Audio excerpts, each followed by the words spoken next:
Hey, I'm Sarah Smith, family doctor, clinical day advisor, and the chatting coach. Welcome back to Sustainable Clinical Medicine podcast, where we're going to be interviewing peers or world experts who can help us think about our clinical day in a way that is more sustainable and create time for our lives outside of medicine. As we wrap up 2025, I wanted to wish you a very happy holiday season, whatever that's bringing for you, and remind you to make sure you take time for you to rest and recover so that you can have that sustainability within your clinical day. Hey, everybody. We had Dr. Venugopal on our podcast some time ago, and she's a Unstoppable Mum podcast is where you heard her when she was on my podcast. And then I was on her podcast.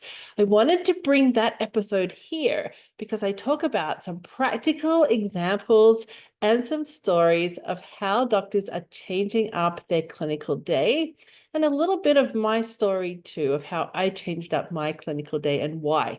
Because I'm talking about some really good pearls, I thought I'd bring it here for you guys because I know you're working on creating sustainable clinical medicine. So a little cross-pollination.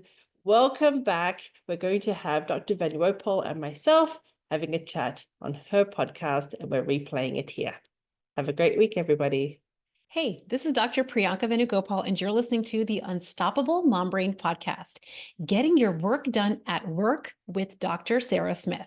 Today, I am thrilled to bring you a very special podcast guest. This is Dr. Sarah Smith, who is a practicing rural family physician and also a charting champion. She's a charting expert who helps physicians specifically get their work done at work. So when they leave the office, they can really truly feel present with their family. And in her words, as she describes on the podcast today, create bucket loads of time. I have been aware of Sarah now for years. She is in a lot of the same circles that I am in, and I have seen the work that she does impact so many physician women.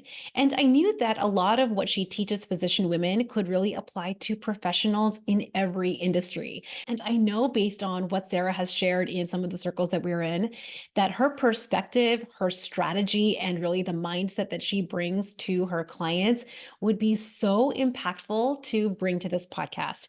So I cannot wait to dive into today's podcast episode with Dr. Sarah Smith. She's going to share truly some tangible tips that you can start applying today to, in her words, create bucket loads of time at home where you get work done in the workplace and really feel more present being at home with your family. And before we get into today's episode, I want to make sure that you know the Unstoppable group is currently open for enrollment. The April cohort is enrolling now. Spots are limited and they are filling on a first come, first serve basis. This is my intimate 6-month small group coaching program specifically designed for professional working moms who want to lose the weight they want this year without the fads and the gimmicks. I teach my clients a simple science-backed strategy that really you can fold into your life forever. One of the things that I used to do, and I don't want you to do anymore, is believe that you have to just lose the weight quickly with quick fads and gimmicks. But then when you lose the weight and you reach your goal weight, that you go back to your quote unquote old way of being. When you do that, you will inevitably gain the weight back. If you're interested in working with me, if the work that we have been doing together on this podcast resonates with you, do not wait another day to grab your consult call with me where we will discuss if we are a good fit to work together. You can grab your consult over at the unstoppablemombrain.com/group, where you will learn all about the nuts and the bolts of the program, the features, and all the fun things that we do together. Plus, there's a button there for you to book a call with me. If you don't see a call time that works, don't worry. Email my team over at info@theunstoppablemombrain.com and we will find something that works. The next group is starting in April. I want you to get immediate access right now, the moment that you join, where we unlock the curriculum. You can start losing weight even before our very first coaching call in April. And truly, more than that, the moment that you join, you will feel such relief that you have a science-backed strategy that is actually going to work. So without further ado, let us get into my conversation with Sarah Smith. And I hope you guys really loved this episode as much as I did. Hey everyone, welcome back to the Unstoppable Mom Brain podcast. Today I have a really, really special guest. This is Dr. Sarah Smith. I have been following her forever. She is in so many physician communities and really a coaching expert on getting your work done at work. Specifically, she works with physicians. I'm going to have her introduce herself. I just cannot wait for this conversation because as a professional working mom, if there's one thing I know, it's you want to get your work done at work. And when you come home, you want to be present at home. So Sarah, introduce yourself, and we're just going to jump into this conversation. I'm so excited.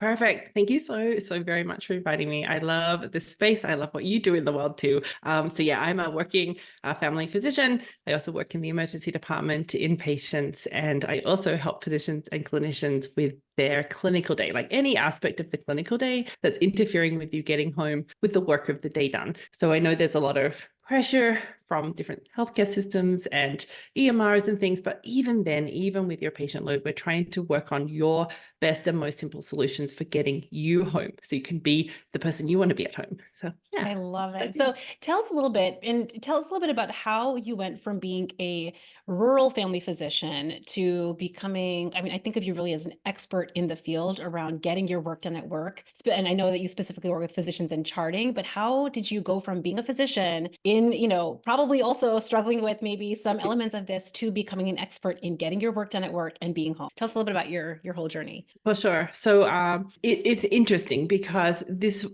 was what I struggled with, of course, right? So I am the original decades and decades of leaving the office knowing I wasn't done and having to come home and finish it in the evening and on the weekends and having my life kind of disappearing in front of me with these little kids at home.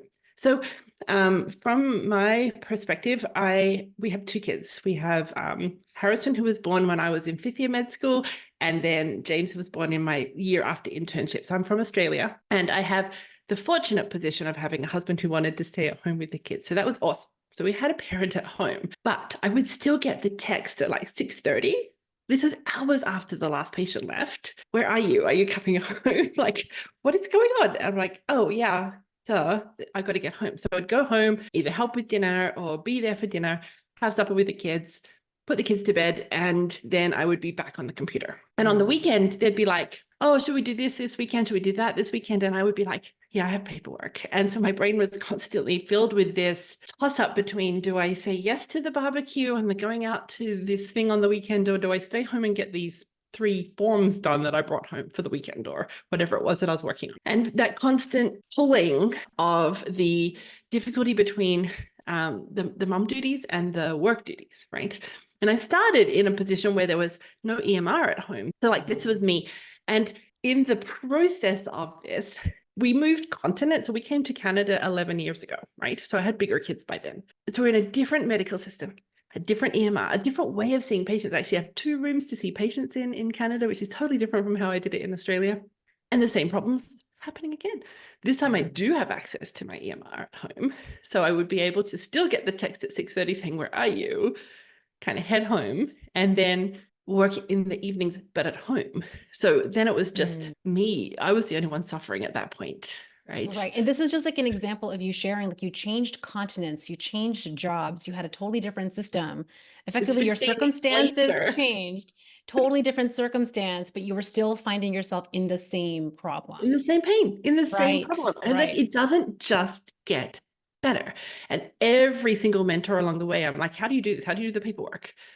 And they were like, you come in on Saturday. That was the answer. We'll come in on Sunday. That was the answer. That was the only answer I ever got.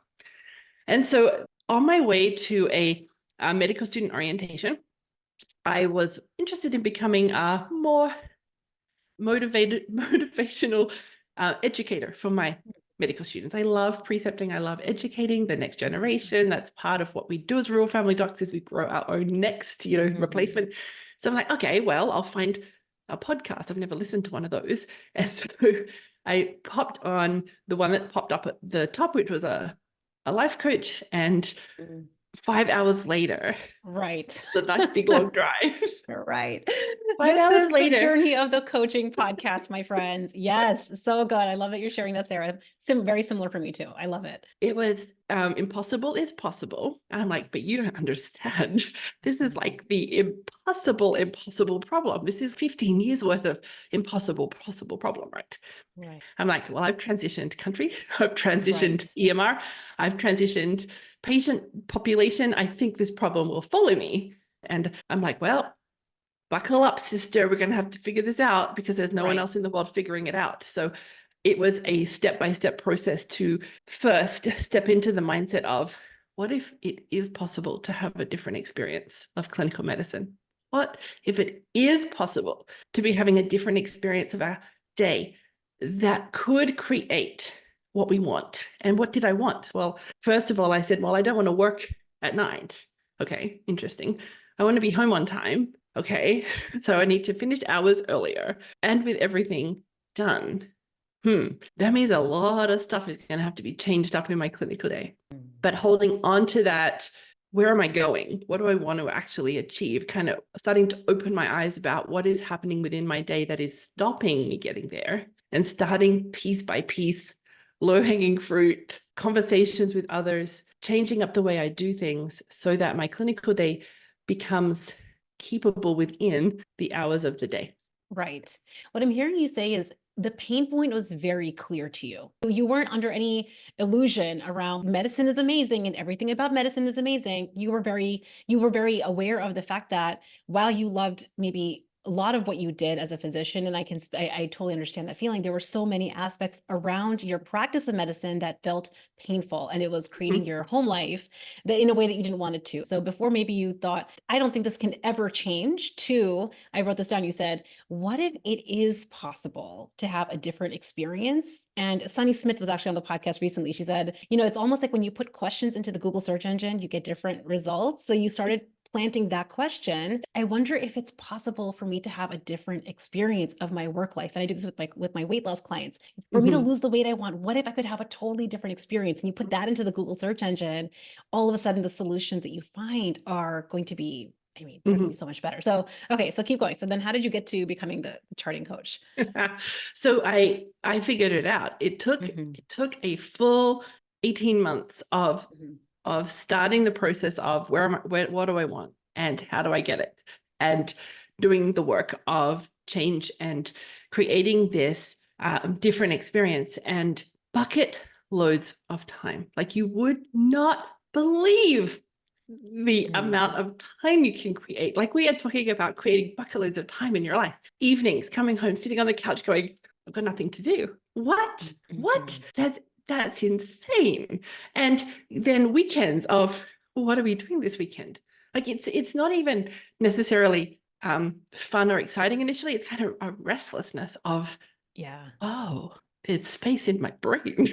This is delightful. And what the heck? And then the whole, like, 15 years of doing it one way, and now I'm doing it a different way, and it's so much better. And I'd become a coach in the process because I wanted to do the coaching for myself, because within my clinical day, helping my patients excel, take ownership of their health and decide what they want and going after it, it was really exciting. 15 years as a family physician, suddenly I'm having different conversations with my humans in the room saying, what do you want? What can I help you achieve? I notice that you think the boss is toxic. What do you want? How do you want to show up at work? How can we change your experience of work without changing the boss? Right. And it was so intoxicatingly fun. So then I said to my fellow physician humans, what do you want help with? Well, the resounding answer was the paperwork. Well, I hung my head. I'm like, oh no, the thing I finally got out from underneath, and they want me to delve back in there. And then I'm like, but wait, I figured that out. Maybe I can help them too, maybe. And so I stepped one by one through the same process that I'd taken myself. One by one, 500 hours later, within 6 sessions, they're all going home with their paperwork done. I'm like, it works. So that is I'm the dream keeper of possibility, that I'm not going to take your brain's current opinion of your day and tell you it can't be done. I'm going to hold for you your dream of, can I make this sustainable?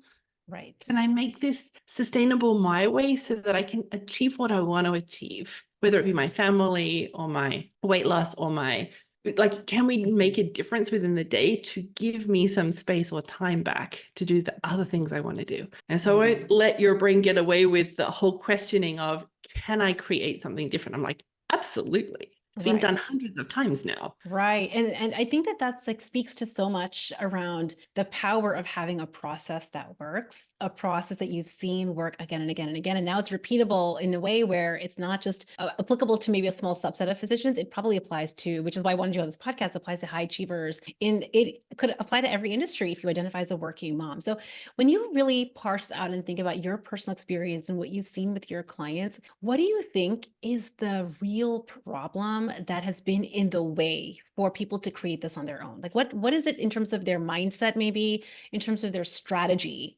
that, you know, you might try to buckle down and work harder during the day, but it just doesn't seem to last? What do you think has been the real problem? Yeah, that's a great question. So I think the step back and notice. So I'll tell you an example of that. So I would see patients and I would just leave the charting till later because that's kind of how it was done, or I had just learned to do it. I'd kind of put that off till later. And then the other things of the day. So, you know, when the last patient or the last phone call, the phones finally get turned off at your workplace, right? If you're not seeing patients and you're like, phew, there's no more incoming. Now I can just look at the pile and get it done without interruption, right? We kind of wait for that moment and we get to that moment and we look at it and we're like, oh, this mountain, this a pile of charts that you mountain. have to get through. So this right. obstacle course between me and home is insurmountable. It doesn't even matter if I start, I'm not going to get done. And then my brain would say things like, I could work for 24 hours and still not be done. And it would say things like, why bother starting? You're never going to be finished. Or where do I even start? Does this ever end? Do I have to get off this hamster wheel for it to end? Like, this was the experience I was having, the dread of, I don't want to go see more patients because that's just going to make more work. It's almost like instead of seeing a patient and wrapping up, the history that you would see is you'd see the patient, you would rush off to the next patient.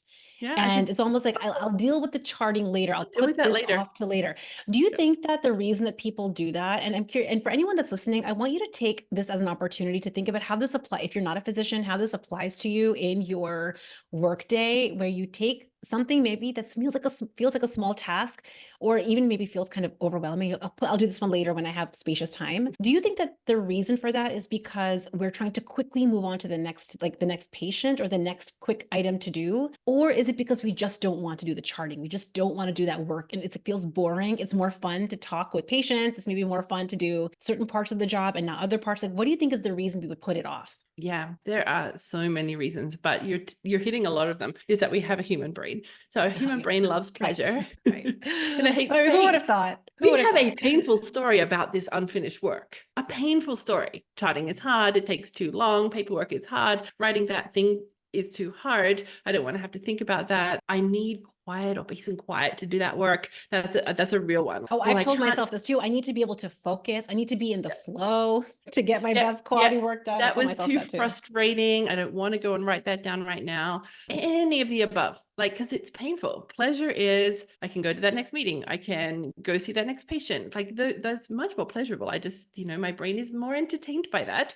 And the sitting down to empty that task box, no, that's not the fun part, right? So we love pleasure. We don't like pain. We've told ourselves a very painful story about this charting or this paperwork. If we're taking it home, we're doing it on the weekend. Like, that is stealing our life. Why would we want to do that? Like, our brain is like, it's onto us. It puts it off. Okay. Yeah. And we do things efficiently. So what I mean by efficiently is I had 15 years of practicing. I'll do that later. I'll get to that. Yeah. So it's almost like our brain has created shortcuts around habitual thoughts. Super highway of leaving it till later. Super highway. Okay. So what I'm asking my brain to do now is the goat track with rocks of different. So doing different is hard and takes brain power to think about doing something in a different way. So first was noticing. I'll go back to that. So I'd see patients, I'd have charts to do, and then there was everything else about the day. I didn't even take notice of how many things is that? How do I empty this? How do I get this thing out of my task box?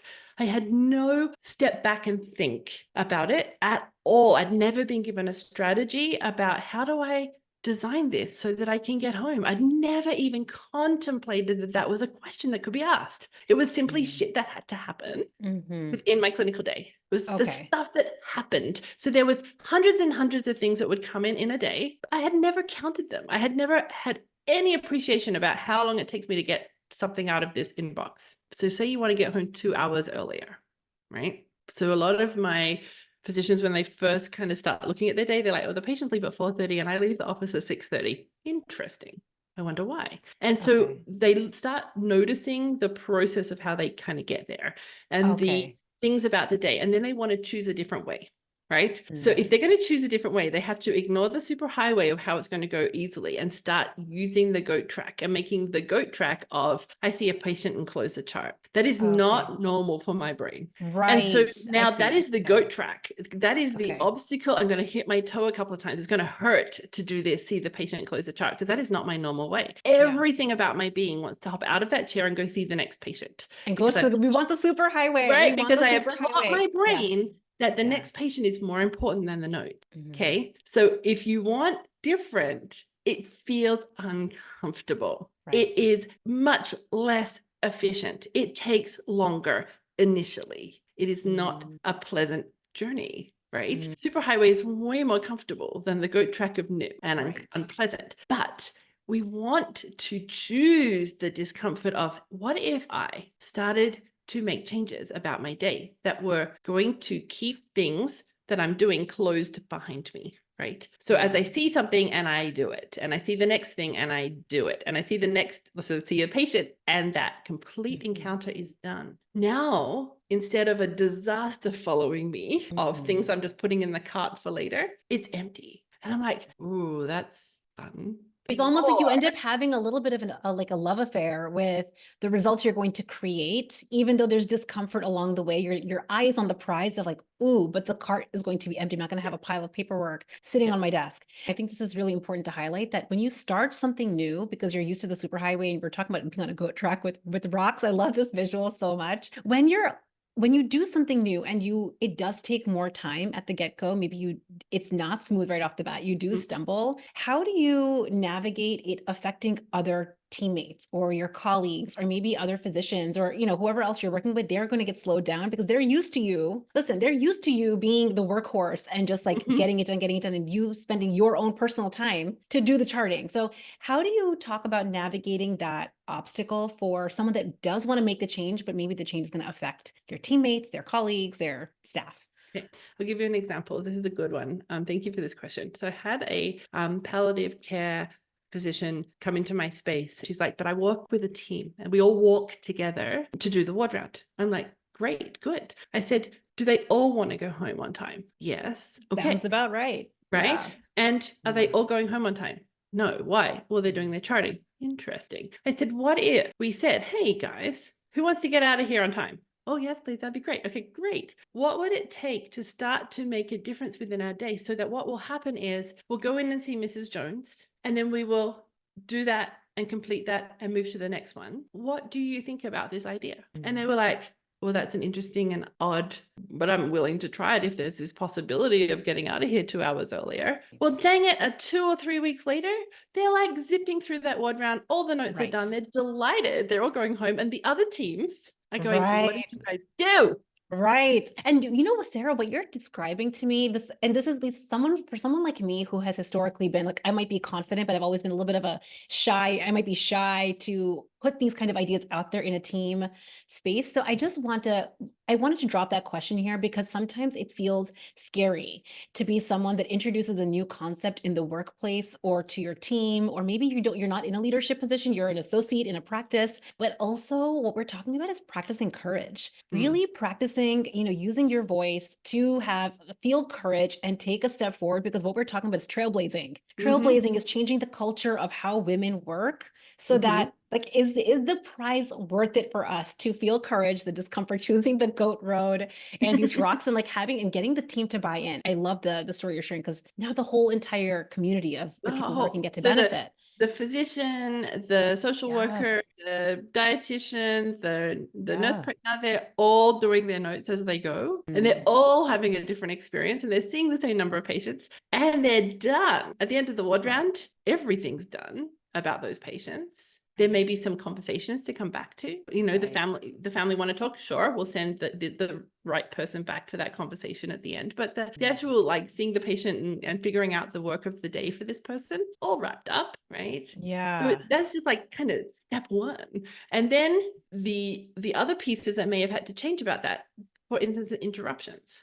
Okay. So if we're in our day and somebody comes up to you and says, blah, blah, blah, right?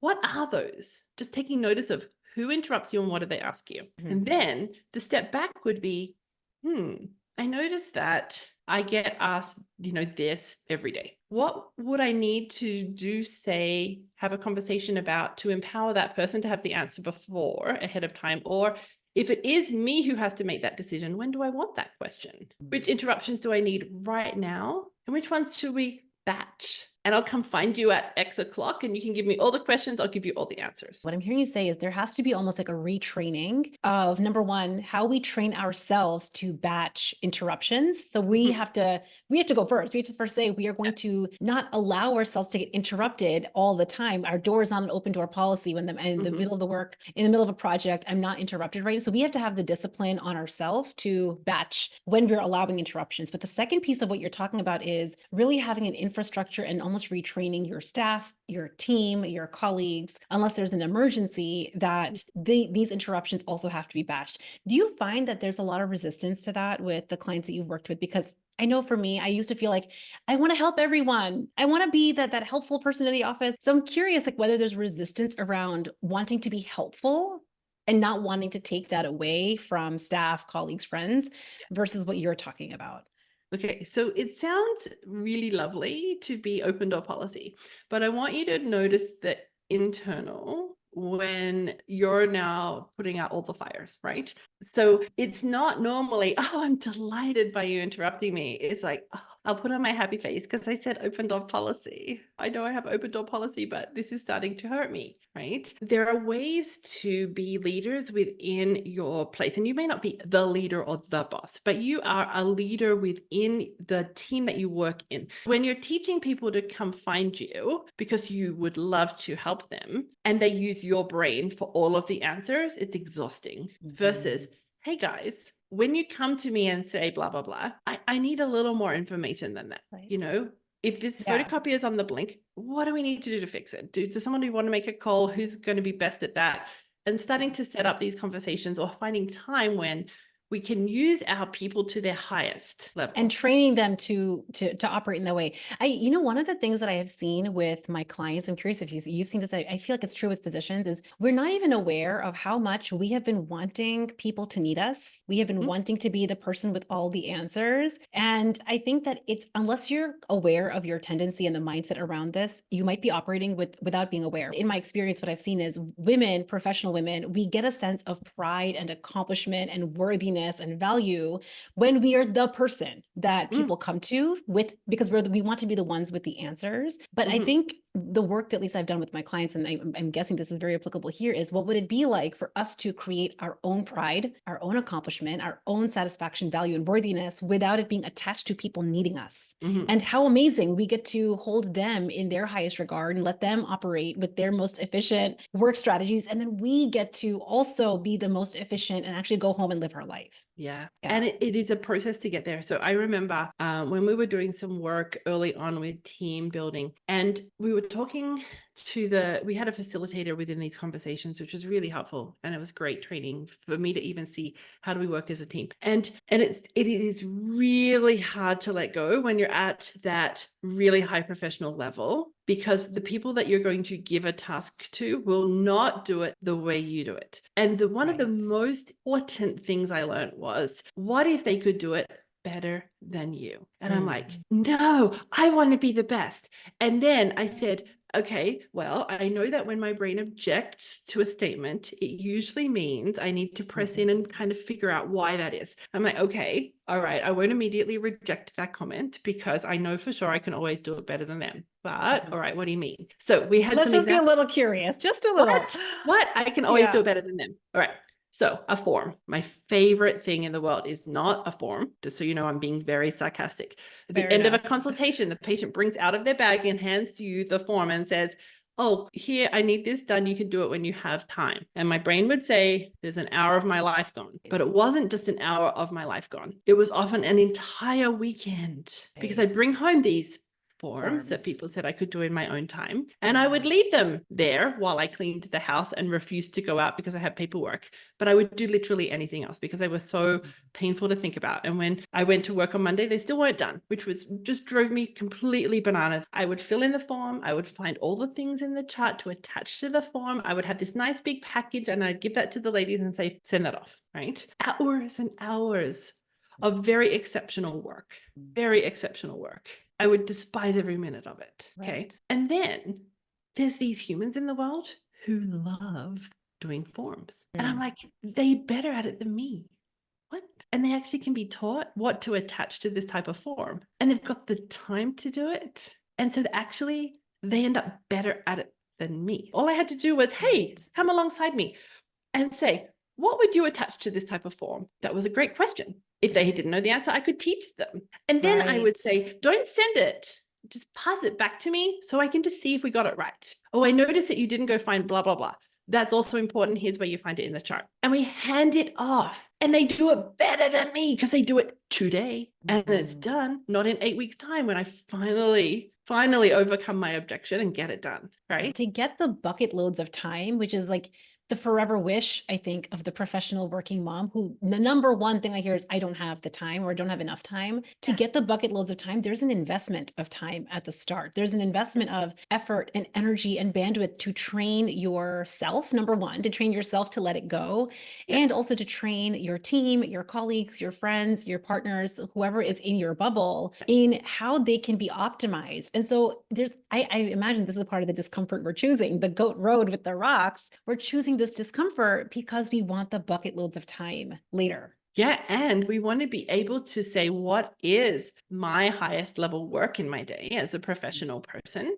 What is actually mine? And when am I being a very expensive secretary? Right. Okay. Actually feeling fulfilled. The reason you got into your profession, you actually get to do more of that, the part that actually fulfills you. All right. So let's take another example, which might feel even more weird and scary, is a dermatologist. A dermatologist needs about 3 to 5 minutes with a patient to figure out what this is. Like sometimes more. Absolutely. They're very interesting and weird conditions. But then the education and how to apply this thing and all of that. What if there was a team member who could do that better than you? So we had this example of a team in the States of dermatologists who said, we see high volume. We want to keep seeing high volume. We want to run on time and we want to get home with everything done. I'm like, great. Who's around? Who can help you? And so instead of thinking about it like you're going to see Dr. So-and-so, we start thinking about it as we're going to go see team so-and-so. When you arrive, Nurse Julie is going to do this, this, and this. And then Dr. So-and-so is going to come in. They're going to figure out what this is. They're going to talk to you about what the options are. We're going to choose the option for you. And then Nurse Hannah's coming in and she's going to tell you how this works, what's going to happen about this, when to be, concerned, and when to come back. And then you'll go see receptionist Sally and she will rebook you to come in and you'll come back. And so we're normalizing the physician staying in the physician lane, doing the expert level job. And then the giving away of the education piece feels super uncomfortable. I can imagine they do it better than you because they've got the time, they've got the language, you've taught them well. Right. So that they're I can imagine dive into that. I can hear so many objections even in my own mind, because I can imagine that there would be someone on the receipt, like a patient. I can imagine a patient being like, what do you mean? I'm not going to talk to the doctor about the education. I want to talk to the doctor only. Right. So I can imagine the physician feeling, again, I know that these are our thoughts are going to create our feelings, but the physician really feeling the brunt of that. And I also think about this in terms of non-physician examples, how someone on the receiving end of saying, oh, the expert in my field is not the one that's taking care of all parts of my wellness or my care. It's going to be delegated to somebody else. How do you help someone navigate managing the thoughts and feelings of the recipient? of But this. this is what happens anyway. You go to the Mm. accountant and Sally checks you in and you meet with Matt, who takes all of your documents off you. And then your accountant comes in and spends the next 45 minutes going through sorts of things. And then Wanda's the one who's actually going to put it together and email it to you. And then it's Sally who's actually checking that you replied to the email. Your accountant's got nothing to do with any of that. It's already being done in so many industries. Right. So it's actually what you're saying. It's like just validating the fact that actually it is a really normal experience to have systems and teams in place, but there's probably lots of pockets of time that professional women are taking on responsibilities that they could be delegating, and actually giving yourself permission to play and experiment with training other people on your team to do something better than you could. And then we come up with the objection of, I have no team. So you don't have a team member. You're going to do this solo. So start being noticing of, what am I doing that takes so long? A really good example of this is a script renewal. So a request comes in for a script renewal. Now you have a choice always. I say, yes, I want to renew them because I know this patient. I'll have them in anyway. I'll just get this done. But you look at the first medication and it's a thyroid medication, which you think you could just renew. But when did they last have blood work? And what is the indication for this? If this person's had thyroid cancer, I need to know that their thyroid function was done recently. But I also need to remember that about them. So in the prescription, the way I start to help future Sarah is when I write that prescription, I write a little thing in the free text that says, this patient's had thyroid cancer. The aim for the TSH, the thyroid level is this. That then is a so much faster prescription renewal. Otherwise, every thyroid renewal, I'm like, did this person You have to dig through the chart and try to figure it out. I have to go digging. Yes. 8 minutes per script renewal. I don't have time for that. Right. This is kind of mind-blowing. What you're talking about is actually training yourself to be your own best team member so that you are helping future you to be much more quick and efficient with your process. So even if you don't have, assistants and team and colleagues that are to create a system in place, which is, I would love that for everybody. If you're a solo practitioner or a solopreneur or someone that's on your own, that you can become your own teammate. But this is requiring training yourself to be efficient in the moment. Yeah, even within business. So the example I will give is, I was asked for this podcast to give my, social media handles and my picture, all that. Well, we have that all in one place, so I can just plunk it towards you rather than, I gotta do that again. It takes me 8 to 10 minutes to find that every single time. By putting up those assets for your business, the assets for yourself, the things that you're asked to do over and over, how can you streamline that? So you do it once well, and then it just maybe needs a tweak or two each time we use it, but it is in place, so we're not recreating that every time. Oh, I love that. It's like creating these systems. It's almost like creating systems in place, which again, I think, speaking to our earlier point, will take an investment of some time, energy, effort, and bandwidth. It's like the goat road with the rocks and just choosing the discomfort in the moment. But we're talking about creating systems that will set you up for future you, and future you is going to be so grateful that you've done this work and taken this effort. Sarah, if you could, I feel being talk about this for hours and hours, because I could nerd out on efficiency and all these kinds of things forever. If you could leave everyone with one piece of strategic, tangible advice, physician or not, really women in any professional industry, what can they do to leave their work at work and get home on time? One piece of strategic advice they can start taking into account today. Yeah, I think that first, know that it's possible to create a different experience. And what is it that you want? Just get really imaginative, take yourself on a walk, have a long shower, and just decide, what am I craving? What do I desire? What would I love to go and create in the world? Just because it doesn't exist right now does not mean it can't. And even if it takes you 3 years to figure it out, won't it be so much more fun to be there than here? Okay, so just that it's possible. And then just start to notice what is happening within your day. Kind of be awakened to this big step back and say, what is it that creates this same thing over and over? And one of the very low-hanging fruit, easy things to start with is, can we complete work as we go, even if it's just the easy ones for the day? Or when do you notice that you're saying, I'll have a look at that. Oh, I don't have time for that right now. And you close it again. That's doing work twice or 3 or 4 times. When do you have the time to do that? That protected time to open that up and get it done. That's when we should be looking at it. So how do we start to plan our day so that when we're going to go and look sticky beak at that task, we actually have the time to complete that task? There's three things that I'm taking away from this. The first one, and I love the use of the word awakened, because a lot of what we're talking about is we've just been subconsciously going through the motions because that's what we've been taught and we haven't challenged it. So being awakened and just taking inventory from your most conscious self to become aware of where are the obstacles in your day, where are the inefficiencies, where are the interruptions, where are you pushing things off to later. So that's the first thing. The second thing that I heard you say is really becoming aware of where you're double or triple working. So you open up the work and then you close the work, and then you open up the work and then you close the work. I think that is something that probably if you become awake to this piece, you're probably double or triple working. And then the third one, this is the most impactful, is how can I close this work right now? Is it possible for me to close this right now? Like just wrap up the chart right now, wrap up the email right now. And I think another favorite one is just like, it doesn't have to be A work. It can be A minus, it can be a B plus. We can just to get it done and wrap up the loop so we can move on in our day. Yeah. I love it. Sarah, thank you so much for coming on the podcast, sharing your wisdom. I love having experts in their field come and share their perspective and their voice. And I know that people listening will find this episode so incredibly valuable. Tell us all how we can find you, learn more about you. Tell us everything. Sure. So I also have a podcast, if you're into podcasts, called Sustainable Clinical Medicine, where we have others talking about how they've managed their clinical day or things like that.